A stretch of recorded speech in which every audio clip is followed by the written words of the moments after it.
Right. We can arrive. That's lovely. So, as always, make sure that treasured ornament is beyond reach of your fingertips. And I'm already overheated, so we can open up a little layer. That's good. And just arrive, turn up, let the body begin to move.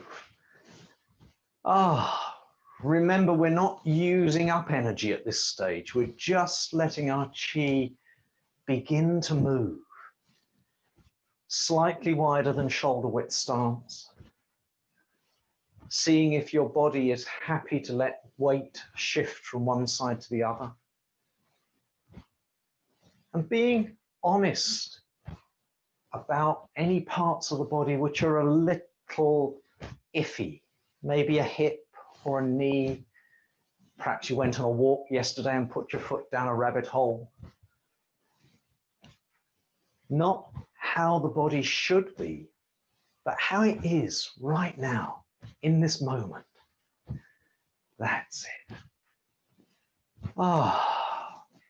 Right from the beginning, take the movement from the waist, from the core. The waist leading you into each swing. The waist drawing the hips round. Hips drawing the knees round. A little stretch down in the ankles. That's it. Waist drawing the chest round. Shoulders following the chest. And head last in the swing. Now on screen, I'm not a very good example of this because my eyes keep looking at the screen to see how you're moving, when really I ought to be letting my head turn fully. How much of that horizon can you allow your eyes to see? Out of the corner of each eye, at the end of each swing, just a little tiny bit more of that horizon. That's it.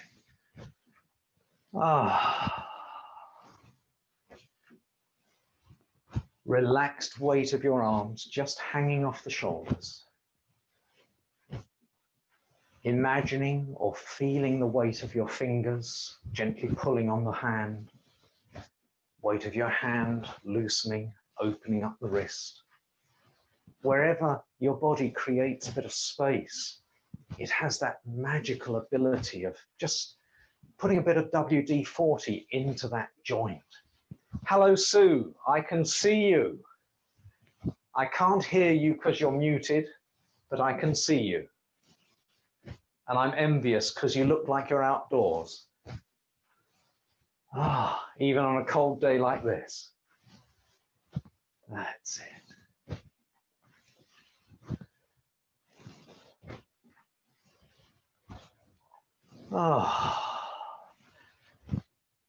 Don't forget, not too much gusto into these arm swings. You're just letting the chi begin to move, not using up that valuable energy. Helping get rid of some of the stagnation, the stuckness in the body. That's it. Yawning, sighing. You can make any noise you like. I can't hear you. It's like that famous quote from a film, no one can hear you scream in space. No one can hear you scream when you're muted on Zoom. That's it.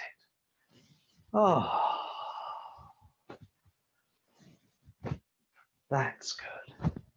And then just let each swing get a little less, a little less, a little less, until the movement gradually disappears.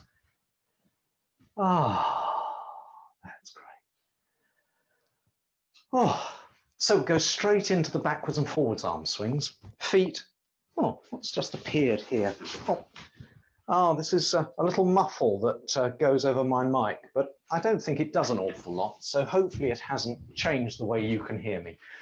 Anyway, feet under the hips, just changing your angle slightly so you're not looking at the screen, but you're looking beyond the screen at a bit of blank wall or space that doesn't keep you in the room. So it's easy to let your gaze go out to a distant horizon. Knees are soft, legs beginning to become springs, and the arms just tick-tocking. That's it. Again, lazy tick-tocks to begin with. Quite small movements, like that old faithful clock in the hall. All my great aunts and uncles seem to have pendulum clocks in the hall. Long arms move a little bit slower than shorter arms. Just the laws of physics. That's it. If your arms feel a bit stiff and stick-like, give them a shake. Elbows soft, wrists soft. Eyes just resting on that distant horizon. If you find your attention goes up towards the ceiling or the sky, again, just gently, playfully bring that attention, bring your gaze back down to the horizon. If you find you start noticing a bit of dust in a corner, again, it can stay there for the next hour or so. Just bring your gaze back up to that distant horizon.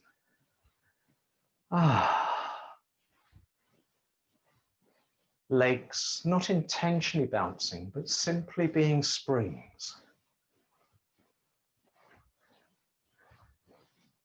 And letting your attention drop down to the soles of your feet, where your feet connect with the floor, with the carpet, the yoga mat, the earth. That's it. Really beginning to arrive, to be present, putting our roots down. Now, next stage, letting the arms swing a little, tiny bit higher, no higher than shoulder height. That's it. Good. That slightly higher swing really begins to push your roots down. Really begins to make us connect with the earth. Heels pushing into the ground, balls of the toes pushing into the ground. That's it. Elbows soft. And playfully take your attention up to the crown of the head. See if you can have that imaginary puppet string supporting you from the crown of the head. Each time your body drops, that puppet string is letting you drop. Your arms drop. Each time the puppet string draws you back up, your arms swing up. That's it. Now, before the legs begin to grumble too much, the final stage, just letting the arms swing a little higher, no further than your shoulders are happy, but that upward swing, opening up the front of the body. Opening up the chest, making it easier to breathe, opening up the belly, creating space for the digestion. That's good. And then just let each swing get a little less, a little less, a little less, until the movement doesn't stop, but gradually disappears.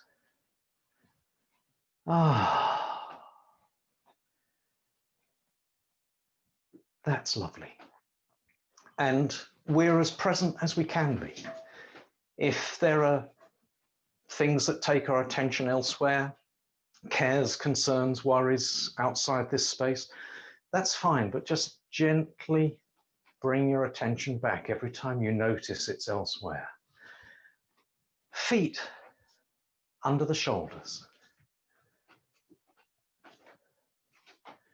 Arms just hanging.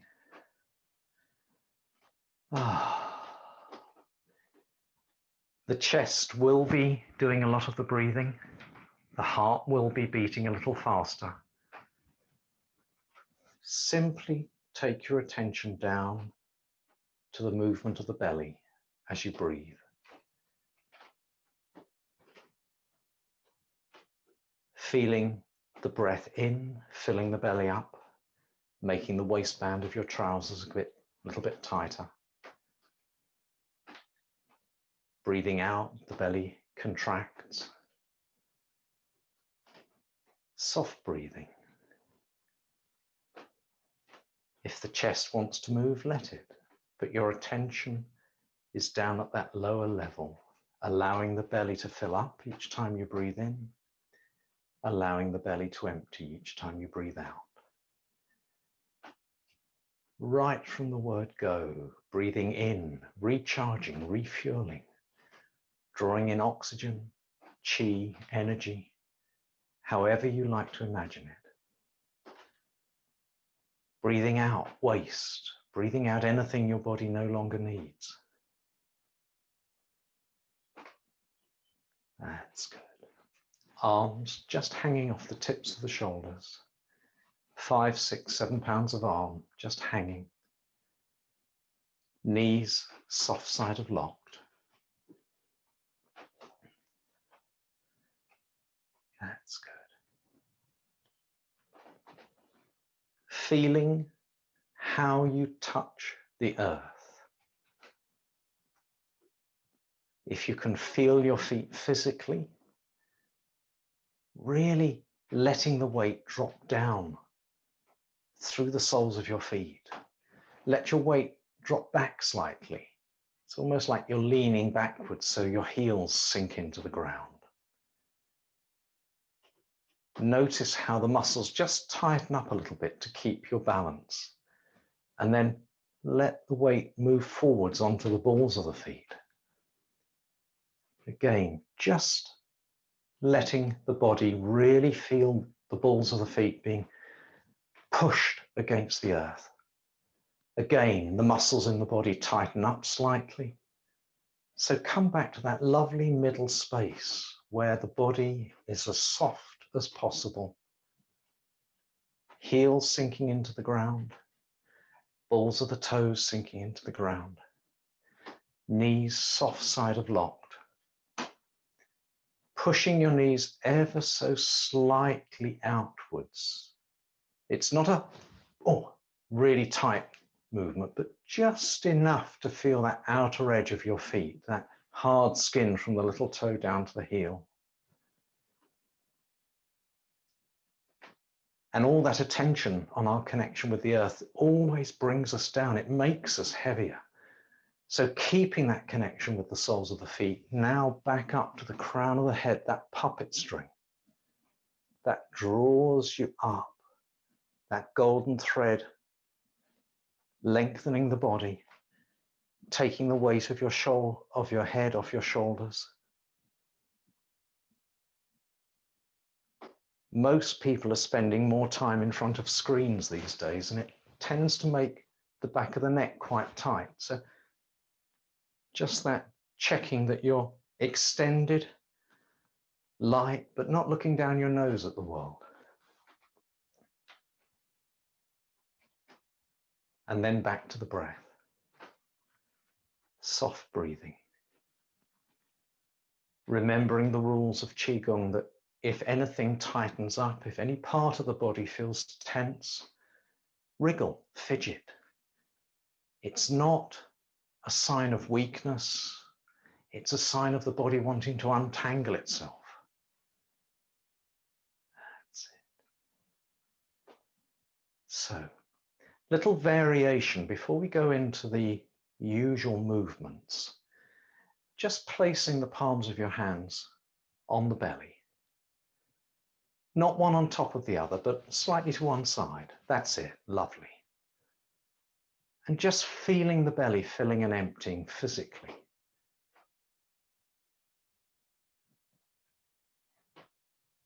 still lazy breathing. We're not running for a bus. We're not dashing for an appointment.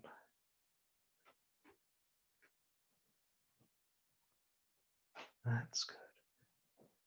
Feeling each breath in, pushing the hands slightly further away.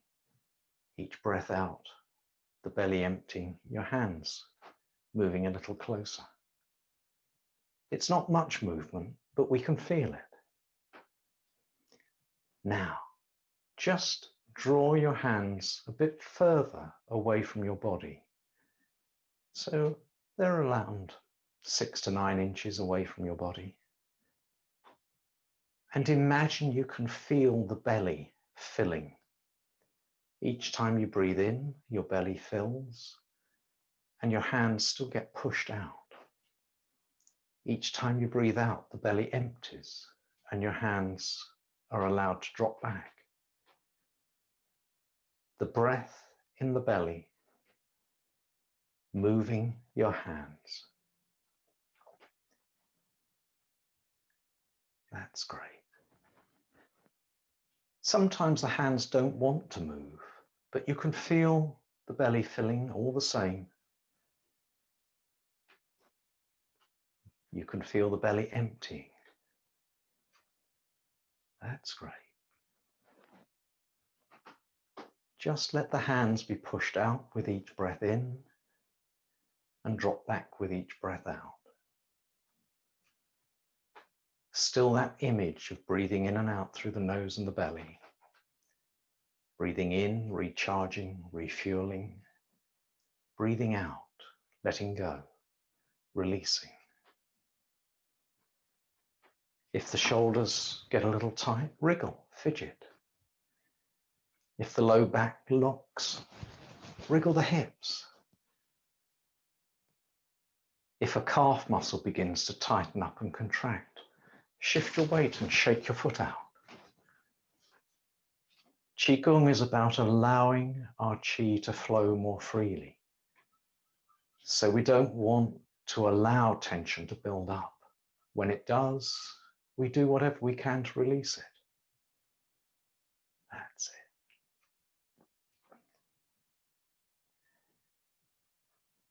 This movement can be done sitting down. So if the legs ever feel like they can't support you for whatever reason, sit down on a firm chair, feel the sitting bones in your bottom, the feet of your bottom. The sky hook can still lighten you from that position. All the time the eyes resting on that distant horizon.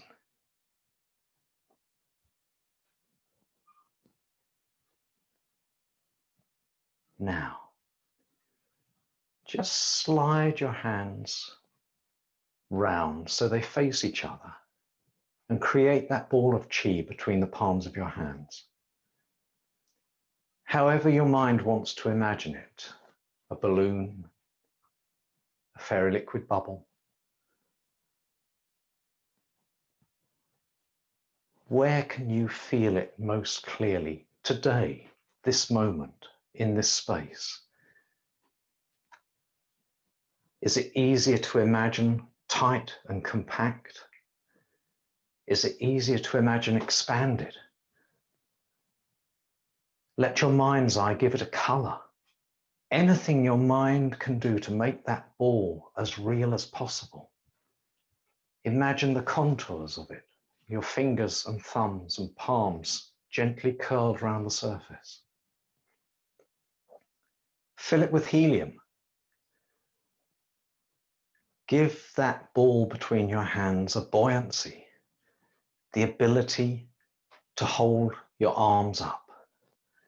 Muscles in the shoulders are so used to holding our arms, they don't need to do anything.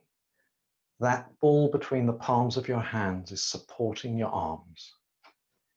And then in your own time, just allowing the ball to draw your arms up.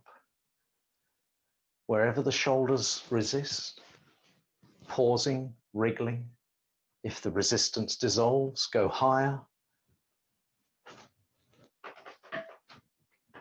Just making my hands stay a little bit further in screen.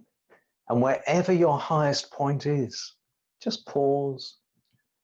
Let the ball divide like a cell, like an amoeba, turning the palms out, and those small balls no longer with the power to support your arms, gently allowing them to descend. At the bottom, they join, one large ball with the power to draw your arms upwards.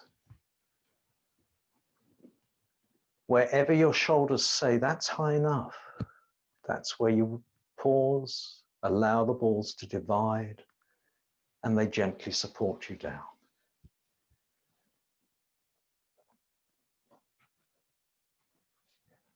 Breathing in. Large ball has the power to draw your arms up. Breathing out. Two small balls gently supporting the arms down. Letting the movement move at your comfortable breathing rate. If today is a fast breathing day, the movement is faster. If today is a slow breathing day, the movement is slower.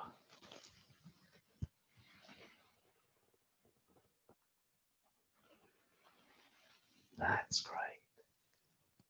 All the time, the soles of the feet firmly stuck to the ground, receiving that constant support the earth gives us, giving us stability, confidence.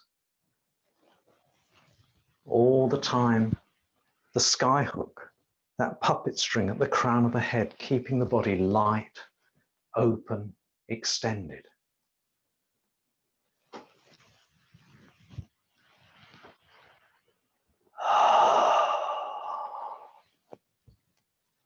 Still breathing in and out through the nose and the belly. Each breath in, refueling, replacing valuable energy. Each breath out, letting go of waste, letting go of anything you no longer need.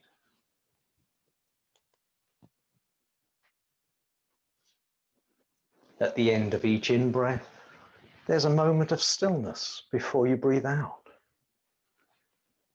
At the end of each out-breath, there's a moment of stillness before you breathe in. You don't need to create the stillness. It's always there. You just have to notice it.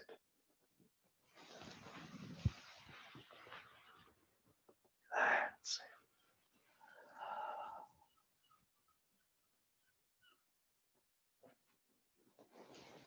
If the body begins to grumble, make the movement slower, smaller. If it carries on grumbling, make a pact with the body. Just say you'll only do another 5 circles. If it still grumbles, be kind to the body. Bring the exercise to a finish.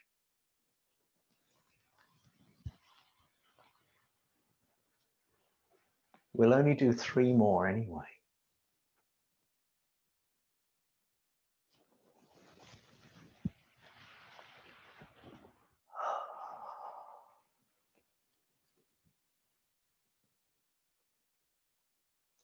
At the end of your last circle, that final in-breath that allows the ball of chi to come to rest somewhere between the chest and the belly.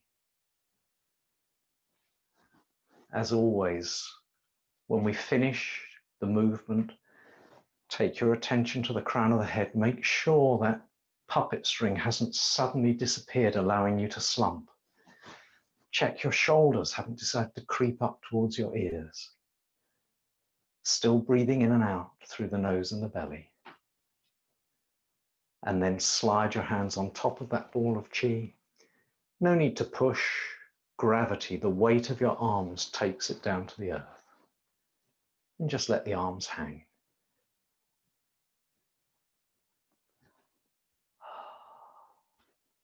And we can go straight in to our knee rotations. So feet almost touching, little gap between the ankle bones so they don't rub. Knees touching if they want to.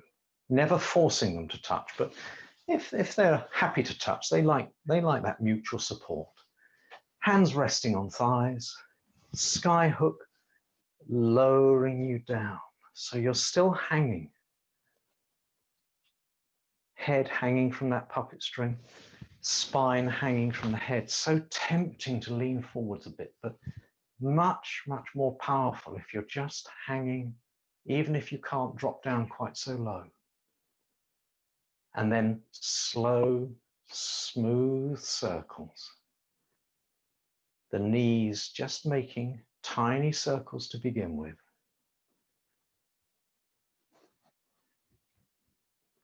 If that feels okay, if no part of your knee or your body grumbles, just experiment with letting those circles get a little tiny bit bigger. All the movement comes from the crown of the head. That puppet string lifts you and lowers you. Each time you're lowered, the soles of the feet being pushed against the earth. And if the knees don't like moving, if there's any dodginess or worry or vulnerability about one knee or the other, make the movement so tiny that no one can see you moving. Maybe you can't even feel your body moving, but in your mind, those knees are making little tiny nano circles, just as powerful as bigger physical movements. We'll just do 3 more circles in this direction.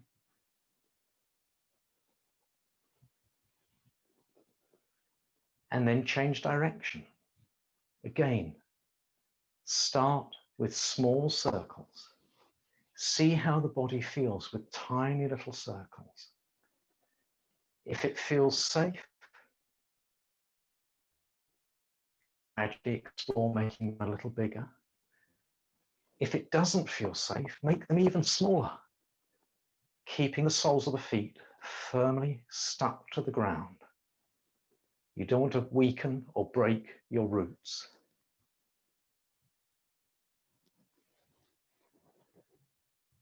That's it. Slow, smooth circles. All the movement comes from that puppet string, lifting you and lowering you. And if the muscles in your thighs particularly start juddering or shaking, smile at them, congratulate them,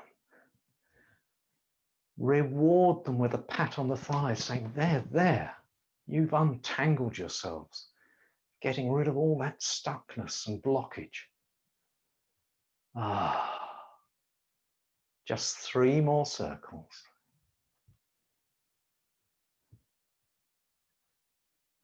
That's it. And then come back to the basic standing position. Feet under the shoulders. That's good. Now, roots. Now what are those little movements, Kate? Okay, we're going to do some shaking and cultivating of roots. So shifting your weight. I quite like cutting my head off at this stage. It's nice so you can see what the feet are doing. You can still hear my voice. There we are. So just shift your weight onto one side. If you've got a dodgy side, one hip or a knee that's not too happy, start on the side that feels safe. Shifting your weight to the side that feels happiest to support your weight. Finding a place to let the toes bend. And I'm on a yoga mat here. You can do it on a floorboards or a stone floor, but it's harsh. If you can do this on something that's got a bit of give, it's a much nicer experience. So just let your weight shift over onto those bent toes. Take your attention to one particular toe. My muscles in my leg always make my foot roll over to the little toe first, but everyone's body is slightly different. It may be that your attention goes to the big toe first.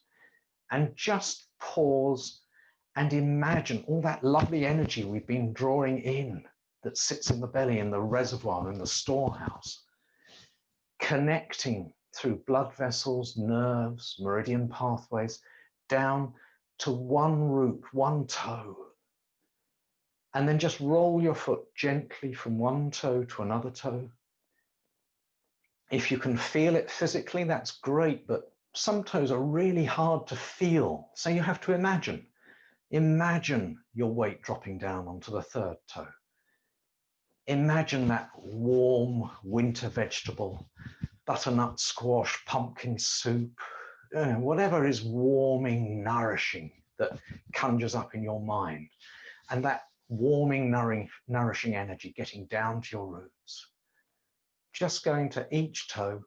And if it feels okay, we do this little backward flip. So the top of the foot drops down. It may be you need a chair to rest your hands on, or a wall, or you're just feeling a bit show-offy and you want to wobble.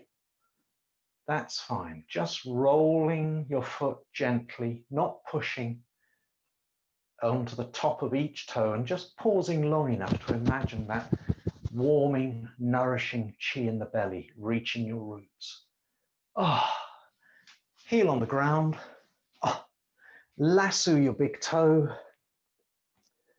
and pull, but with kindness, not to the point where you think it's unpleasant. It's a nice stretch that goes up the back of the calf, knee, pulling the toes forward so you loosen the knots in the hip as the foot rotates forwards, and pulling backwards to loosen the hip.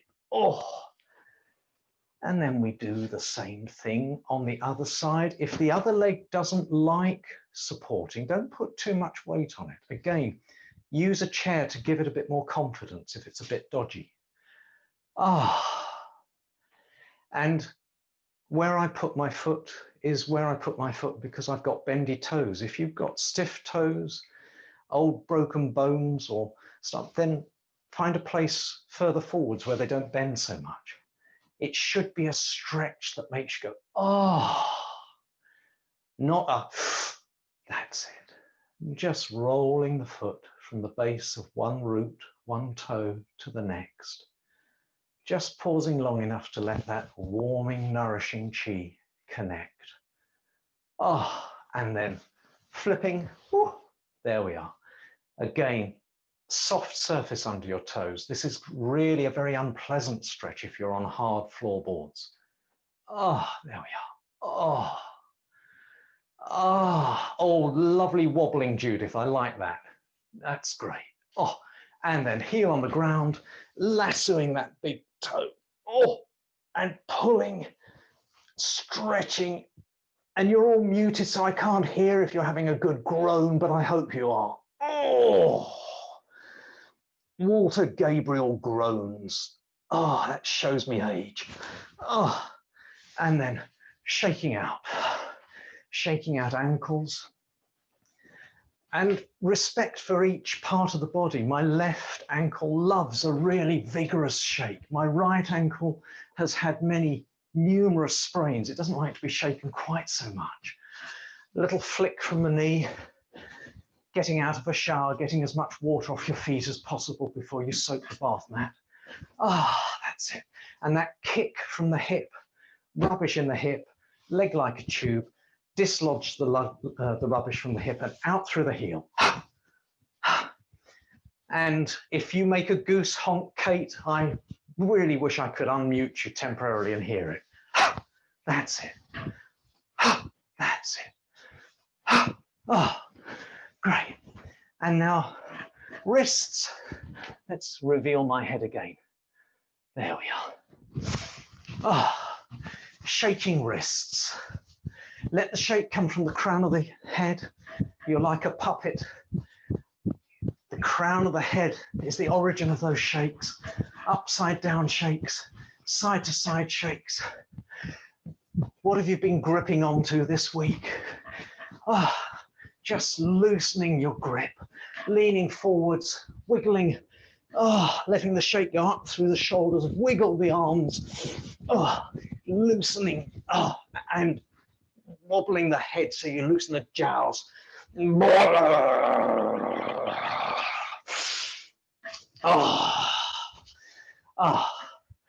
That's great. Lovely. And that's one thing I really miss about a live venue, that in a group like this, you get a loud noise of everyone loosening their jowls, shaking, groaning, and I can't hear you. I just have to imagine it. So now we can calm down. Calming down. All the shaking brings the chi up into the chest, makes the heart beat faster, makes the breath move up into the chest. Fine, absolutely great for loosening stiffness, but now we want to calm the body down.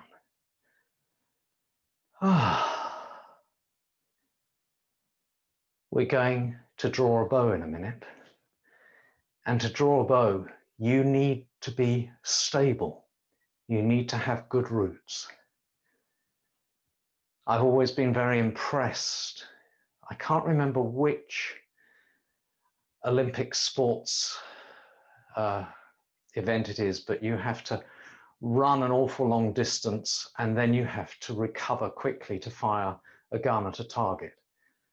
Yes, and if you've been running and your heart's beating, it's really hard to aim. So we need to sink that chi. Feet a little wider than shoulders, just the width of each foot. When you draw the bow, you don't need to, but the knees are soft and any power movement makes the body want to drop down, which gives you more stability. So that slightly wider stance makes it easier to drop down as you draw the bow. That's good. Feel your feet, feel your roots, feel that connection with the earth. And just position yourself in the room. You might need to change your angle slightly so that what's to your left and what's to your right, where you'll be drawing this imaginary bow, doesn't keep you in the room. So if I look in the wrong place, there's a little laughing Buddha on this shelf, and I don't want to aim my arrow straight at him. I want to aim at the blank wall behind him. Over this side, I've got a nice blank wall. Just making sure that what's on your horizon to your left and your right isn't going to keep you in the room. That's it. So, first part of the movement is simply turning your head very gently to the left and to the right and seeing which side is easiest. If your head moves freely to the left and the right, then it's a difficult decision. Just toss a coin, it doesn't matter which way you turn. But most people have one tight side. My left side has got more power in, it restricts my movement so much. So I'm going to draw my bow to the right. That's just making that decision just at the beginning. So bring the hands up to cross in front of the chest. And the hand on the side that you're going to draw the bow is the one that's in front. So I'm going to draw my bow to my right, so my right hand's in front of my left. If you're turning and you're going to draw the bow to the left, your left hand would be in front. That's good. Lovely. And just make sure that position with the arms crossed in front of the chest hasn't allowed the shoulders to hunch up. You're still hanging from that puppet string. You're still receiving support through the crown of the head that keeps your body light, extended. You're still receiving support through the soles of your feet from the earth that keeps you stable. Now, let your eyes look out to the horizon in front, and then just turn your head, letting your eyes follow that line of the horizon as far as it's comfortable. You don't want to go into tension. If I push my head a bit further, that's tight and taut. I don't want that. Just as far as it feels comfortable. And then out on that distant horizon, see your target.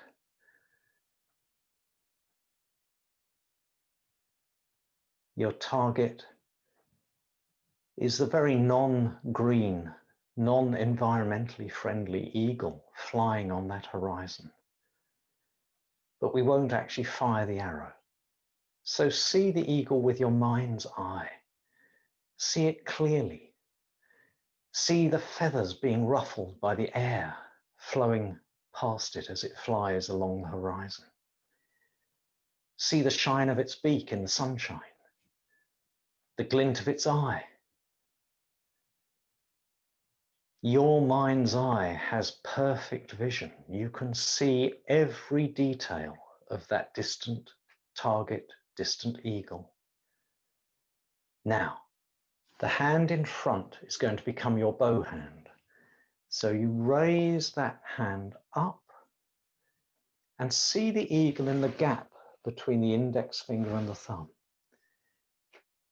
Now, it's a soft position. You don't want to start with the arm extended like that. It's a very soft, the elbow is soft. You've only just raised the bow. You're not even attempting to draw it yet. Now, seeing the target in that gap between your index finger and thumb, the other hand now very, very dramatically places the arrow on the bow, holding the bowstring and the arrow tight between thumb and index finger. Take a deep breath in, and as you breathe out, you draw back, your bow hand pushing forwards, your elbow on the arrow hand pulling back towards the horizon behind you. Eyes wide, none of this half-open gaze. You're really looking and seeing that horizon, that target. And when you can go no further, let the image disappear, choose not to fire the arrow, and the arms cross in front of the chest. That's it. Now, I know over the years, some of you have complained quite vehemently about not being allowed to fire that arrow. But we are training ourselves for when we need to fire the arrow. This is about practicing aiming at a target. Don't let your chi go off at that target now and waste it. So now we're going to turn our head along the horizon in the opposite direction. When you reach that natural point, it might be hardly any turn at all, it might be almost 90 degrees, but where you're still relaxed, that's it. Now, allow your target to appear on the horizon. Really see the eagle with your mind's eye, the patterns, the feathers, the different colors, sharp, clear. That's it. When you can see it clearly, raise the bow hand, palm faces out to the horizon and your target, elbow soft and hanging, don't overextend straight away. See that target in the gap between your index finger and your thumb. When you can see it, this other hand in front of your chest places the arrow on the bow, holds onto the bowstring, take a deep breath in and draw. All the power coming from that out breath, pushing forwards, pulling back. And when you can go no further, you know you'll reach your target, but you choose not to fire the arrow today. And let the image disappear and the arms cross in front of the chest. That's it. All that power always raises the energy up into a higher level in the body. So Let it drop down into the belly. Little wriggle. We'll do one more movement to each side.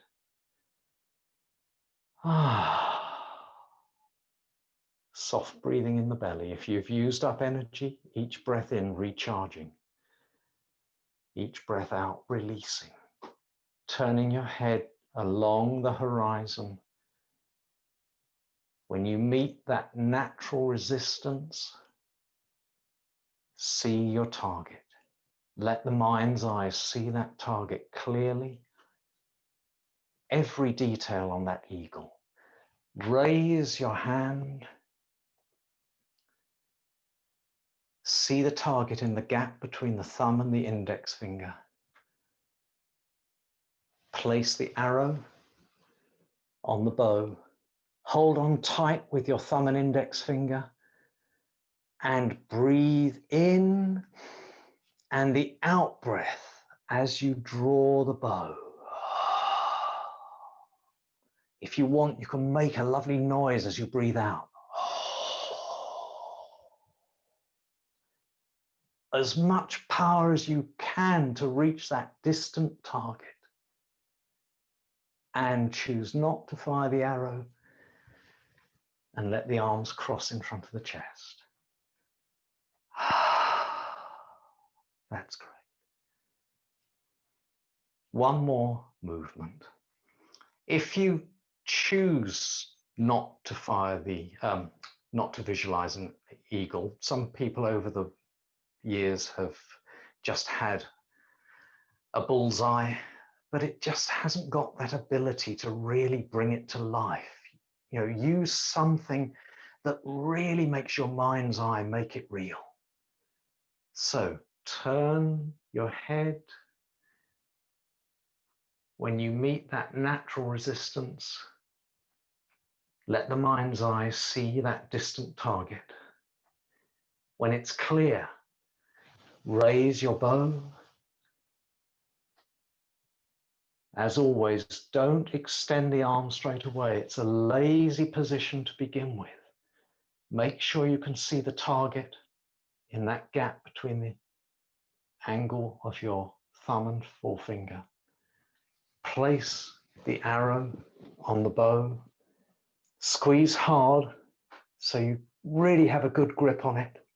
Take a breath in, and the out breath allows you to draw that bow. Pulling back, pushing forwards, getting as much power in that stretch so you can reach that distant target. And then choose not to fire the arrow. Hands cross in front of the chest. Just a couple of breaths just to let the breath drop down. That's good. And then to finish that small movement, the hands make small circles and you just push down. That's it. So many Qigong movements have this, it's finished movement. Enough. Let the arms hang. Bring your feet back to the shoulder width position, so not quite such a wide stance. Sky hook lifting. Arms hanging. That's good. Right. Now that's a very formal movement. And after formal movements, we need to do something which is a little bit more free-flowing. And just a sort of anecdote, but everyone has different images. Although that drawing a bow is about visualizing drawing a bow to shoot an eagle, it takes me back to my early sort of teens when I had my first proper camera. And it was a good camera, but nothing was automatic. You had to open and close the aperture, you had to focus manually, you had to choose what the exposure was.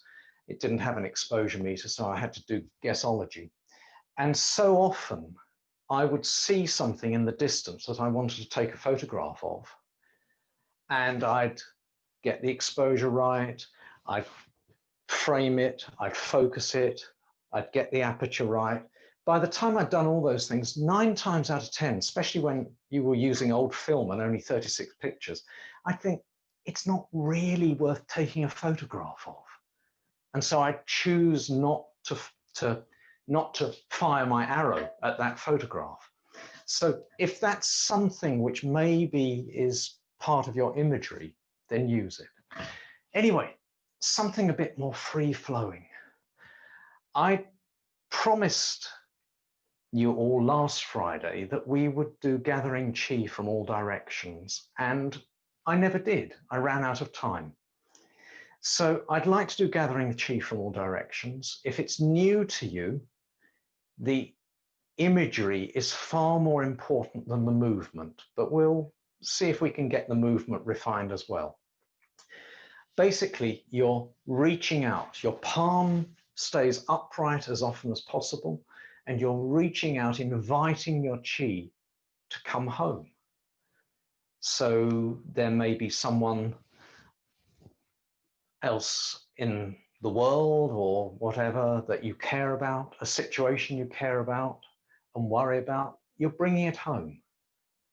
You're inviting the energy that you're using to fuel that care just to come home for this movement. It might be anger, irritation. It might be, something's going on, and you just bring the chi back that's fueling that irritation, that frustration. But don't label them as good or bad. Don't just bring back the worry and the irritation. Bring back the care and the love. Just for this exercise, be selfish. And the other nice thing is I have to turn my back on you. I'll be able to just look at the screen at the end of each movement, but so you need quite a bit of space. I'll turn my back on you. That's it. And adopting the horse stance. So quite a wide stance, but not so wide that your hips go rigid. Having said I'll turn my back on you, I've just realized I want you to see the first part of the movement with me facing you. So horse stance. Saw a guy riding a heavy horse, a really big heavy horse, and I didn't really understand how his hips could go across this barrel of a chest on this horse.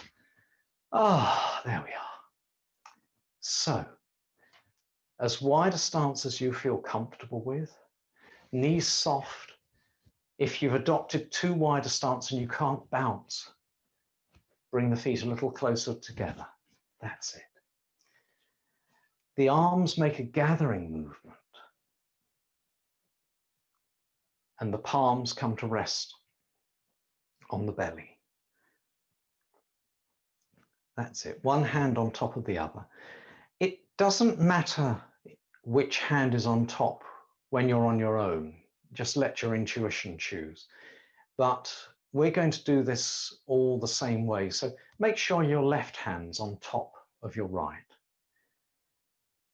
Palms then turn round so they're facing upwards, and your left hand is underneath your right hand. So from that position, you let your body bend forwards and imagine scooping up chi from the earth in the palm of your hand and just bringing it back to the belly. That's it. This is the only part of the movement I'll be looking at you, because I want you to be able to see what happens at the front of the body. Same again, left hand underneath right. Listen to your body. If your knees don't like dropping down so far, don't bend them. If the hips don't like dropping down so far, don't bend so forward. But just that image of reaching down with that lower hand, scooping the chi up and bringing it back to the belly. That's good. Now I can turn my back on you and you can make rude faces at me and I can't see what you're doing. So Nice wide stance. Start with that gathering movement, arms reaching out, palms coming to rest on the belly, left hand resting on top of the right, but when you turn the palms upwards, the left hand is now the underhand, the hand underneath the right. So your left hand reaches down, scoops up chi from the earth, brings it back to the belly, and then that left hand slides round your waist. This is where I can see you again out of the corner of my eye. And that hand stays upright. Now, only go as far as your shoulder is happy. If the shoulder is restricted, don't go into winds. Make the movement a movement that fits with your body. And resting on that upturned palm is like a collecting plate. So you're reaching out behind you, to your left, in front of you, to your right, above.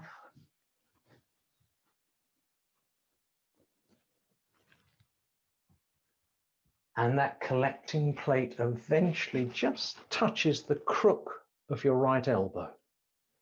That's it. I'll probably use more words for this because I don't want you to have to keep looking at the screen. And then we unwind. Palm upwards, that collecting plate reaching out to the left and above and behind. And eventually the collecting plate just touches the small of your back. Slide your hand round the waist. And now your left hand rests on your right. Right hand is underneath the left. So the right hand scoops chi up from the earth, brings it back to the belly, slides around the waist, and let your head follow the movement of your hand as much as it feels comfortable. Only make the movement as big as your body is capable. Reaching backwards. Palm stays upright as long as it's able to. Reaching to the right, left, above, and behind. And fingertips, that plate touches the crook of your left elbow. That's looking good. And then unwind. So the hand moves forwards to your right, behind, above. Fingertips touch the small of your back. And that collecting plate slides round your waist, right hand on left. So we've done that movement once to the left, once to the right. Now a bit stronger imagery. So same movement, reaching down with the left hand, bringing it back to the chest and the belly and sliding your hand round. And now just visualize your hand reaching out beyond your physical reach, but to wherever you might have left your chi. Where might you be reaching out to? In space, to the other side of the world, or just down the street? That collecting plate touches the crook of your right elbow. Unwind.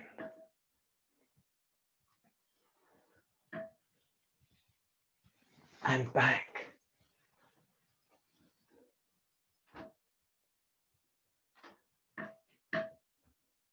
Collecting plate touches the small of your back, slides round the waist. Left hand on right. Right hand scoops down. We can impersonate Doctor Who with this movement because we travel in space and time. We might reach back in time to somewhere we left a strong emotion that doesn't want to leave us. Just drawing it back for the duration of this movement, this exercise. We can reach forwards in time. Plate touches the crook of your left elbow. Unwind. Forward to worries, anxieties, hopes, plans for the future. Just bring that chi back to its storehouse, to its home. Plate slides round your waist, right hand on left. Left hand's underneath, left hand scoops up, brings the chi back to the belly, and then reaches round behind.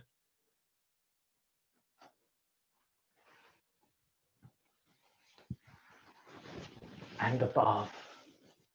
No limit to where and when you can reach. Fingertips touch the crook of your right elbow. Unwind.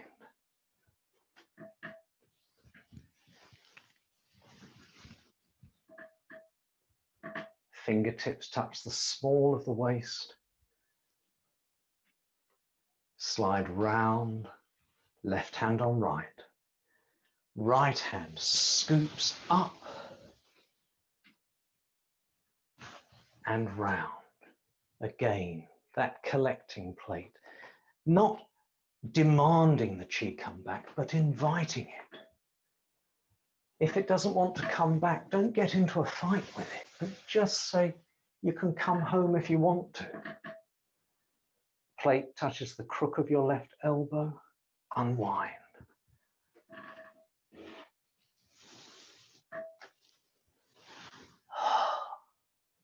Plate touches the small of the back, slides round the waist, right hand on left.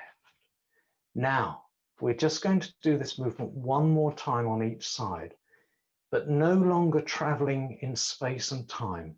We're back here in this place, in this moment. So the left hand is underneath the right, left hand scoops chi up, brings it back to the belly. No longer reaching beyond your physical reach, but just gathering the chi around your body in this place, in this moment. Plate touches the crook of your right elbow. Unwind.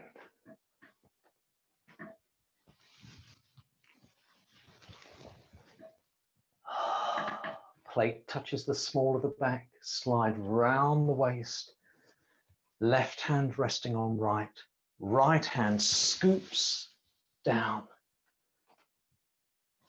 and round, reaching round.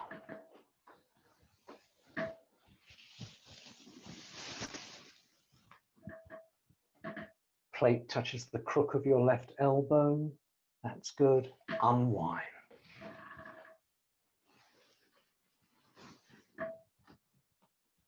Plate touches the small of the back, slides round the waist, right hand on left. I'll just turn around so I can see you now. Bring the feet back under the shoulders. That's it.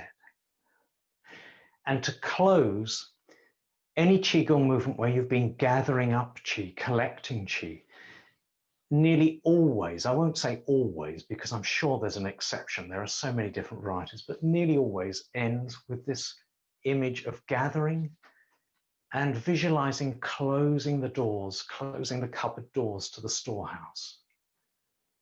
Just keeping it safe. It's like you're tucking the Qi up, keeping it safe in the storehouse, saying this is a nice home, but not locking it up. It can go out when you need to use it. Hands just hang. Soft breathing in the belly. Back in the WuQi position. Knees soft.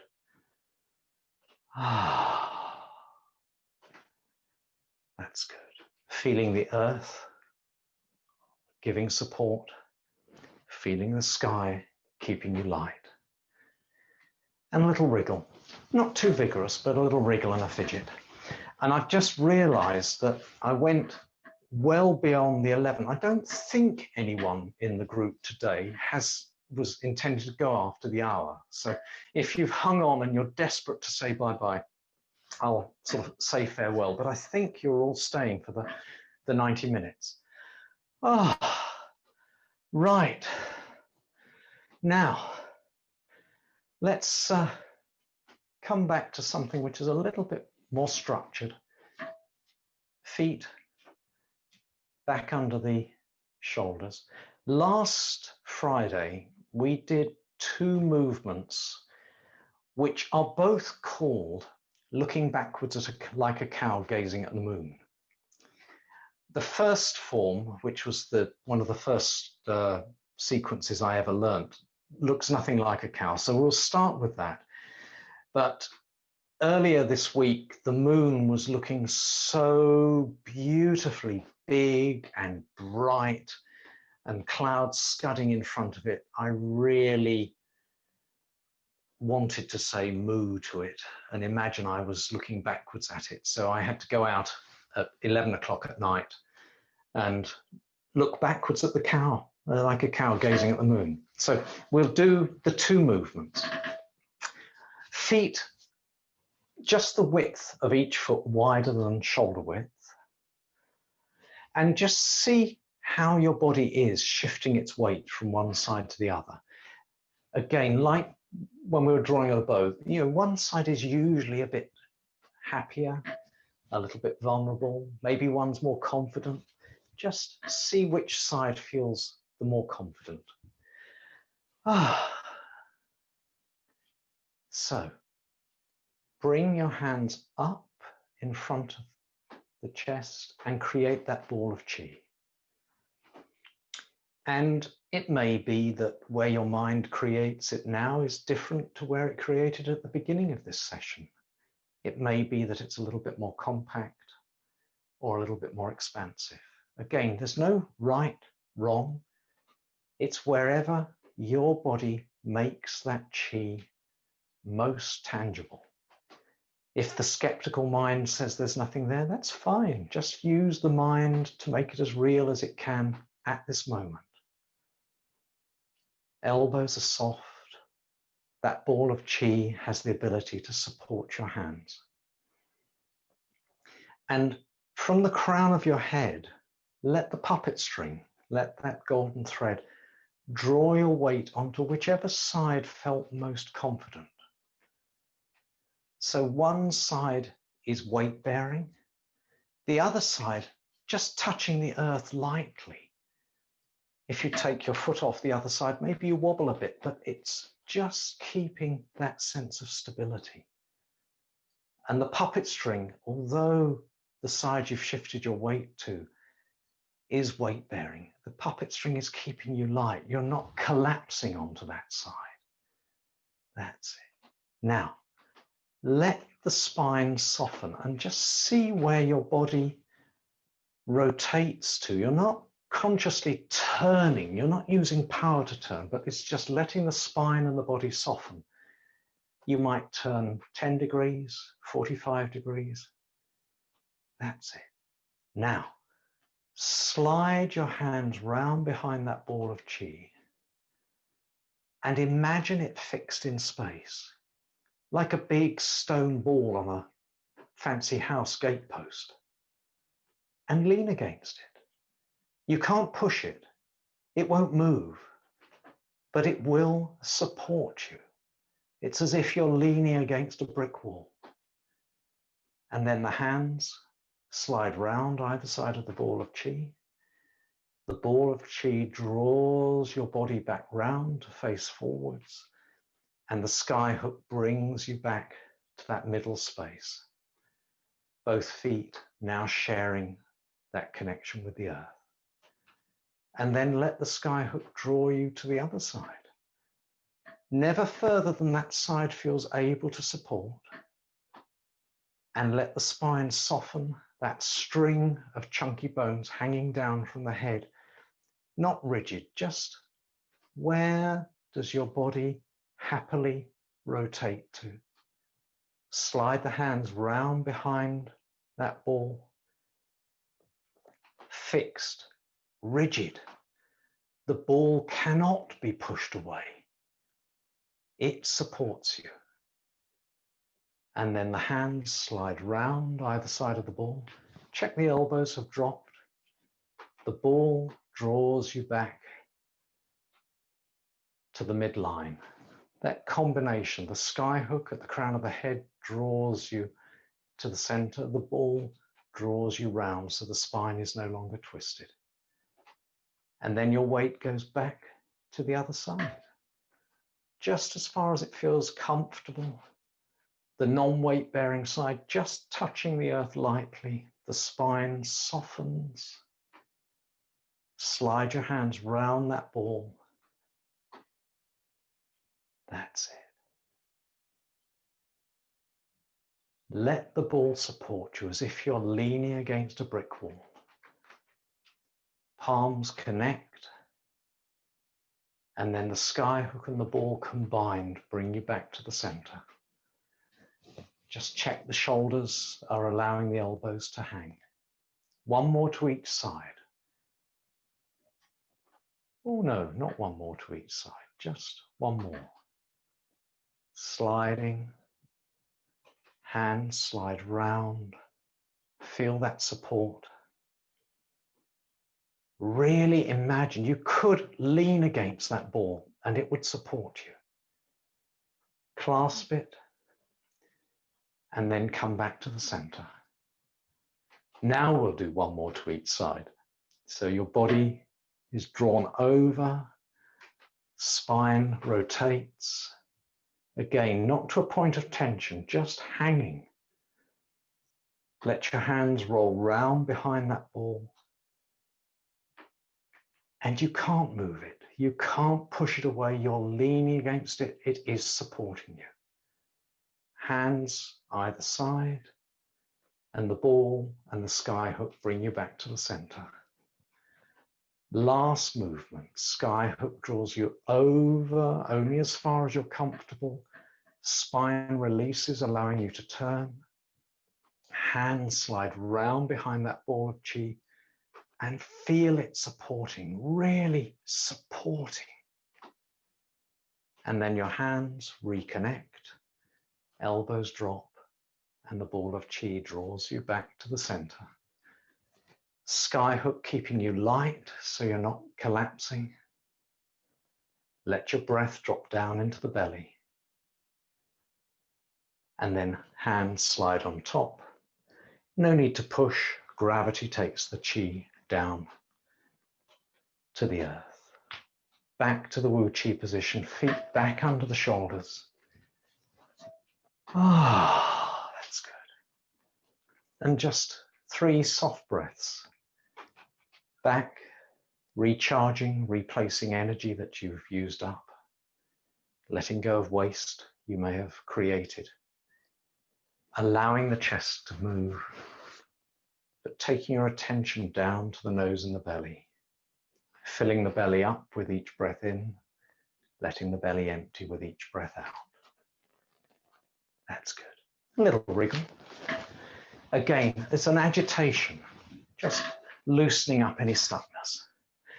Now, the bigger movement. This is a more physically demanding movement. It comes from a series of 8 Qigong movements, which again were called the 8 Fine Treasures, either from Vietnam or Korea. I'm never quite sure, but it's slightly more martial. As wide a stance as you feel comfortable. And I almost feel like I want to demonstrate it first, so you don't have to suddenly crick your neck to try and see what I'm doing. So if you're not familiar with the movement, just watch me for a moment. As wide a stance as you can, with the hands resting on the thighs. So your back isn't supporting you, your arms and shoulders support you. And you're going to allow your body to drop down, hinging at the hips, as low as the body is comfortable, and then shifting your weight over onto one side and push your body up. So again, the back doesn't do the movement, and you look over your shoulder. That's the basic movement. And then you come back down again, the arms supporting down to the feet, across the ground between your feet to the other foot, and then push up and look over your shoulder at that bright, shiny moon. So that's the basic movement. But the imagery is the most important thing. You have to get into cow mind. I love looking at some cartoons, and from my early 20s, I was introduced to someone called Gary Larson, and he creates the most beautiful cow mind cartoons. So if you ever get the chance, they really help you get into that bovine cow mind. So we are cows. We are grazing on our field on a clear night when the moon is shining. And cow mind means that the most attractive thing is that grass down between our legs. So hands support the weight of your upper body. Elbows allow your body to drop down, letting your head get closer and closer to that magnificent grass in the field. And when you're as low as your body feels comfortable, that cow mind is just interested as to whether or not the grass on the left foot or the right foot is better than the grass in the middle. So let your weight go over to one side. Really see the grass that your feet are sinking into. And from that position, you're then just aware of that light shining from behind you. So you push your body up, look over your shoulder and see the moon shining bright in the sky behind you. And it's a moon, but the grass is far more interesting. So you let your arm bend, allowing your body to drop down to the grass around that foot. And then you wonder if the grass on the other side is better. So you let your body weight shift over to the foot on the other side. Push your body up so you don't use the back muscles, and then look over your shoulder. Blimey, there's a moon on that side as well. I wonder if it's the same or different to the moon on the other side. Let's go back down to the grass. Again, the movement comes from your shoulders. You're pushing physically with your arms, supporting with your arms. All the weight shifts over to the grass around your other foot, and then looking up, pushing your body up to look over your shoulder at the moon behind you. And having seen it, we just repeat the movement down to the grass, across,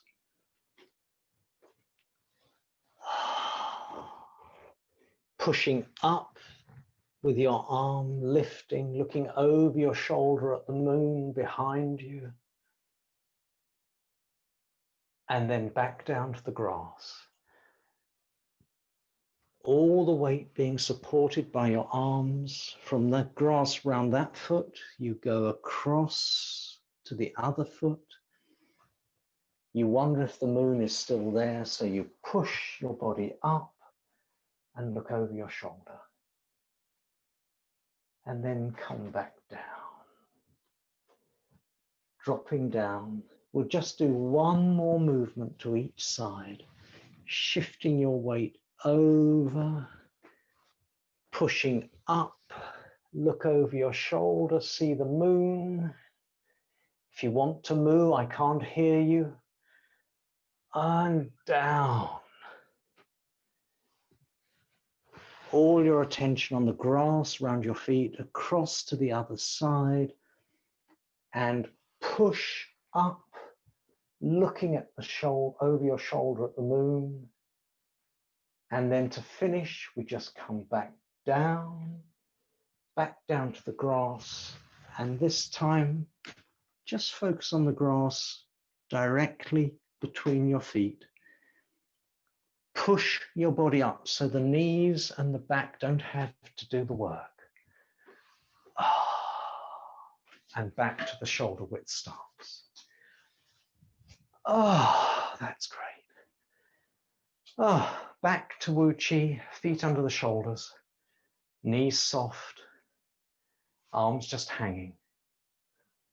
Sky hook keeping you light. It's that cow energy is incredibly grounding. It may feel like a very flippant exercise and very flippant imagery, but it really slows you down.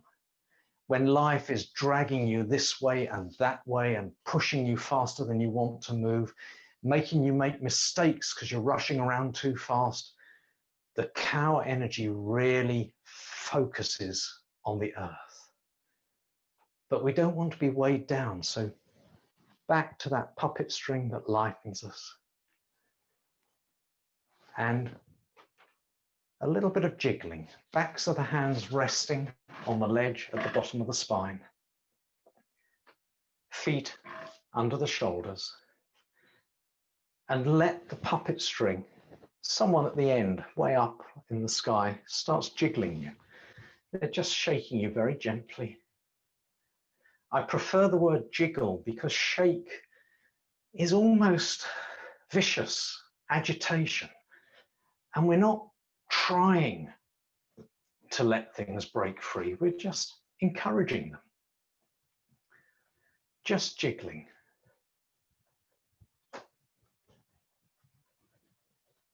In your mind, while that puppet string lifts you and drops you, just imagine anything that's stuck in the body being gently loosened. It's a little bit like going around the body with a can of 3-in-1 or WD-40, just finding a bit of stuckness here, a bit of stuckness there, using the jiggle to help that WD-40 get into the space, helping things move a bit more freely. That's it. Anywhere we've got a bit of rubbish that hasn't broken free yet, just jiggling it loose. Not getting into a fight with it. Maybe some will stay stuck, some will break free and float where you can get rid of it. A little bit of stuck, useful qi, maybe in the physical body, but useful qi is very good at getting stuck in the mind. Ways of seeing round things, helping shake loose that stuckness in a particular mindset. When we think it should be like this, and it blooming well isn't, it's like that. So just shaking loose that stuckness. That's it. Gently loosening the body. Oh, perfect timing. I don't know if the mic is picking it up, but we've just got a sudden wild squall coming down. Hailstones or sleet hitting the roof. Ah, that's it, just jiggling. And then slowly letting that jiggle get a little less, a little less, a little less. Not putting the brakes on, but simply allowing the movement to settle down. Ah, we come to a point of stillness. Keep the hands resting on the small of the back. Make sure the puppet string hasn't allowed you to come to rest in a contracted position. So that sky hook still keeps you light, extended, spine hanging. Soft breathing in the belly. Breathing out any rubbish you've shaken loose. And the in-breath, not so much drawing qi in, but encouraging useful qi that you've shaken loose to come back down to the storehouse. So it doesn't get stuck in habitual places. Then we can let the hands hang. And that lovely ritual of just accepting that we're coming to the end of the class, the end of the session, and we're going to lift our roots. So shifting your weight over onto one side, just that ritual of lifting one foot out of the earth, lifting your roots up, little shake. Even if you're staying in your own house, you're leaving the space of this class. So shifting your roots so you can put them down somewhere else, maybe in 30 seconds after you leave the meeting. There we are. And if you're not on gallery view, and it's easy, just turn your screen onto gallery view for this closing circle. A little bit more of my head. There we are, that's it. Oh, and a little bit more of that going that way. That's better. If you're on gallery view, it's easier to imagine we're standing in this circle in one space. We are in a shared space, even though we're all in our own rooms. And forming a circle, 1, 2, 3, 4, 5, 6, 7, 8, 9, 10, 11 people in a nice circle. So create that ball of chi. That's good. Slide your hands round behind each of those 11 balls of chi, very gently, very respectfully pushing those 11 balls together to create one shared group ball of chi. And just pause, and that image of how large is that shared ball of chi. Fingers create a fold in the surface. Make a fist to hold on tight. And then breathe in and pull. And really imagine the other 10 people in the circle pulling and stretching, expanding with you. We're all expanding the chi. Belly softens, palms face forwards. Breathe out. Again, quite gently, respectfully, but we're all compressing. 11 people squeezing, compressing, and then relax. Create a fold in the surface and a fist again, and breathe in. A little bit more power now. Now we've really got a feel for the circle. We can pull and stretch and expand. Belly softens, palms open. Breathe out. Again, a little bit more power. The whole of our circle squeezing, compressing, refining. And relax. Hold on tight. Breathe in. Really stretching, expanding. That's lovely. And then last squeeze. Palms face forwards. Breathe out. Really pushing all the air out, making that chi as dense and heavy as possible. Let the hands soften. Slide your hands on top.